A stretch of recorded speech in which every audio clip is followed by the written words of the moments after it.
राधे राधे, हरे कृष्णा। कैसे हो आप सभी लोग? आशा करती हूँ आप सभी परम मंगल में होगे, स्वस्थ होगे, अच्छे होगे। आषाढ़ मास के कृष्ण पक्ष की एकादशी, योगिनी एकादशी की बहुत बहुत शुभकामनाएं। इस योगिनी एकादशी पर मैं आपको कथा तो सुनाऊंगी, लेकिन उसके साथ साथ वृंदावन धाम के यमुना मैया के बांके बिहारी जी के दर्शन भी कराऊंगी। तो चलिए, कानों से तो श्रवण कीजिए कथा और नेत्रों से समस्त वृंदावन के दर्शन करने के लिए तैयार हो जाइए। योगिनी एकादशी के उपवास की शुरुआत दसवीं तिथि की रात्रि को हो जाती है। व्रती को दसवीं तिथि की रात्रि को ही तामसिक भोजन का त्याग कर सादा भोजन ग्रहण करना चाहिए। ब्रह्मचर्य का पालन करना चाहिए। हो सके तो जमीन पर सोए। प्रातःकाल उठकर सोच आदि से निर्वित होकर स्नान के पश्चात व्रत का संकल्प लें। फिर भगवान विष्णु की मूर्ति रखकर भगवान की स्नान कराएं, उनको भोग लगाएं, पुष्प धूप दीप आदि से आरती उतारे। स्वयं भी पूजा करें, किसी विद्वान पंडित द्वारा भी पूजा करवा सकते हैं। दिन में योगिनी एकादशी की कथा भी जरूर सुननी चाहिए। इस दिन दान कर्म करना भी बहुत लाभकारी होता है।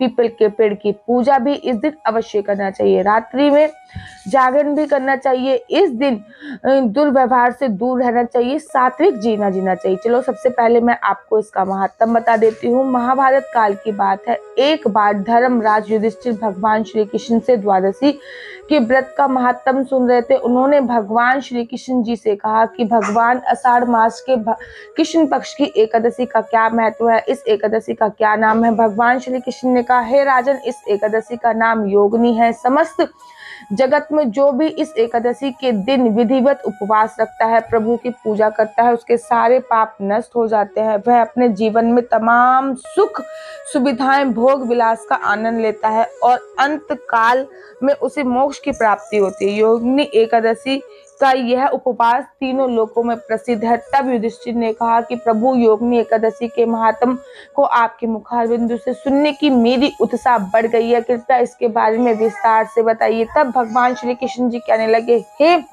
युधिष्ठिर, मैं पुराणों में वर्णित एक कथा सुनाता हूँ, इसको ध्यान पूर्वक सुनिए। अब हम आप लोगों को योगिनी एकादशी की कथा सुनाने जा रहे हैं। स्वर्ग लोक की अलकापुरी नामक एक नगरी थी। कुबेर नाम के राजा राज किया करते थे। वे बड़े ही धर्मी राजा थे। भगवान शिव के उपासक थे। आंधी आए, तूफान आए, कोई भी बाधा आए, उन्हें भगवान शिव की पूजा करने से नहीं रोक सकता था। भगवान शिव की पूजा के लिए उनके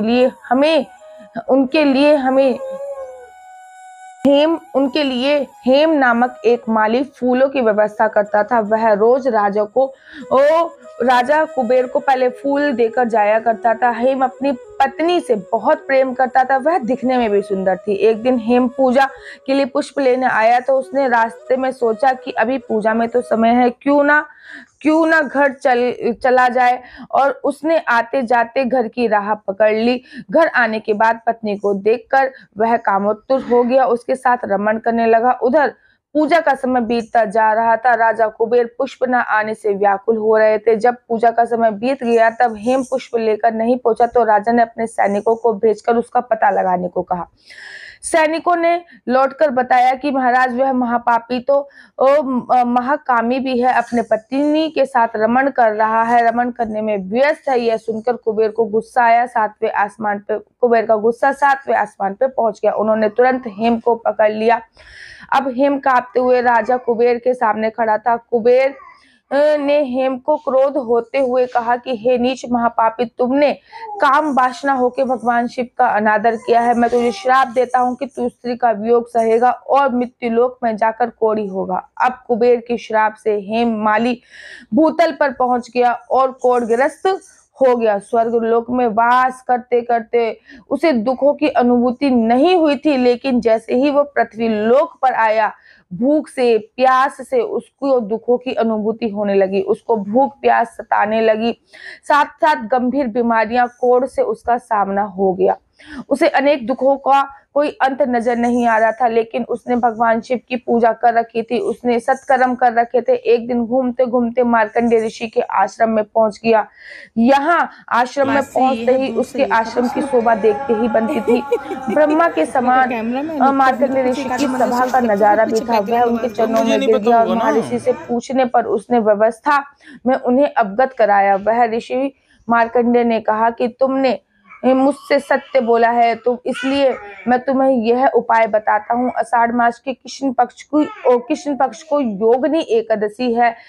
इसका विधि पूर्वक व्रत करोगे तो तुम्हारे सारे पाप नष्ट हो जाएंगे। अब माली ने ऋषि को अष्टांग दंडवत प्रणाम किया, उसके बताए अनुसार योगिनी एकादशी का व्रत किया। इस प्रकार उसे अपने पाप से छुटकारा मिल गया और वह फिर से अपने वास्तविक रूप में आके अपनी स्त्री के साथ सुख में रहने लग गया। भगवान श्री कृष्ण तथा युधिष्ठिर ने कहा, हे राजन, 88,000 ब्राह्मणों को भोजन कराने के पश्चात जितना पुण्य मिलता है, उसके समान पुण्य की प्राप्ति योगिनी एकादशी का विधि पूर्वक उपवास रखने से होती है। व्रती इस लोक में तो सुख भोगता ही भोगता है, मरने के बाद भी उसे मोक्ष की प्राप्ति होती है। योगिनी एकादशी की अनंत और अनंत शुभकामनाएं। इस कथा को श्रवण करते हुए आपने श्रीधाम वृंदावन के अनेकों मंदिरों को भी दर्शन करे होंगे और यमुना मैया के भी दर्शन करे होंगे। इस कथा को श्रवण करने मात्र से आपके जन्मों जन्मांतर के जो पाप होते हैं वो क्षीण हो जाते हैं। अब मुझे दीजिए इजाजत। अगर आपको मेरी वीडियो अच्छी लगती है तो आप अपना यूट्यूब चैनल हरि बोल को लाइक शेयर सब्सक्राइब करना बिल्कुल भी मत भूलिए। तब तक के लिए मुझे दीजिए इजाजत। राधे राधे, हरे कृष्णा, हरि बोल।